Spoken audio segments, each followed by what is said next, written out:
Assalamualaikum warahmatullahi wabarakatuh. Perkenalkan, nama saya Askab Rizkullah dari kelompok 6. NPM saya 221000138. Di sini saya akan menjelaskan pengertian kedaulatan. Kedaulatan adalah suatu hak eksekutif untuk menguasai suatu wilayah, pemerintahan, masyarakat, atau atas diri sendiri. Terdapat penganut dalam dua teori, yaitu berdasarkan pemberian dari Tuhan dan atau dari masyarakat. Dalam hukum konstitusi dan internasional, konsep kedaulatan terkait dengan suatu pemerintahan yang memiliki kendali penuh urusan dalam negerinya sendiri dalam suatu wilayah atau batas teritorial atau geografisnya.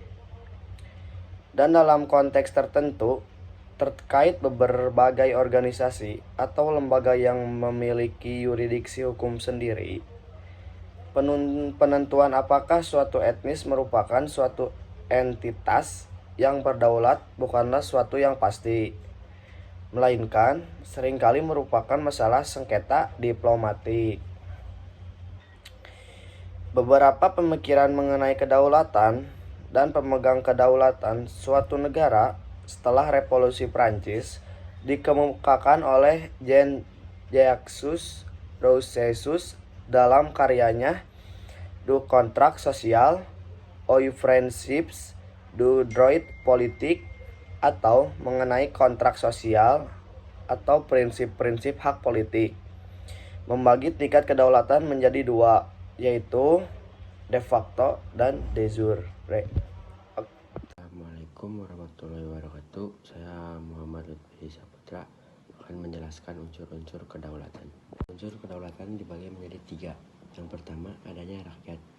Rakyat adalah semua orang yang berada di dalam suatu negara. Rakyat merupakan unsur terpenting negara, sebab rakyatlah yang pertama kali berkehendak membentuk negara. Yang kedua, adanya pemerintah yang berdaulat. Adanya pemerintah yang berdaulat merupakan lembaga yang mempunyai wewenang untuk mengatur kehidupan bangsa dan negaranya. Dan yang terakhir, adanya wilayah.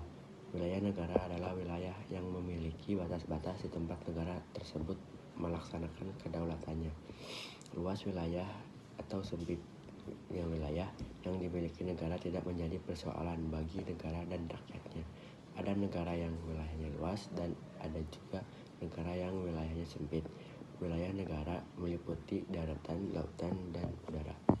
Assalamualaikum warahmatullahi wabarakatuh. Perkenalkan, nama saya Cici Nurpasya, NPM 221000097. Pada kesempatan kali ini saya akan menjelaskan macam-macam teori kedaulatan.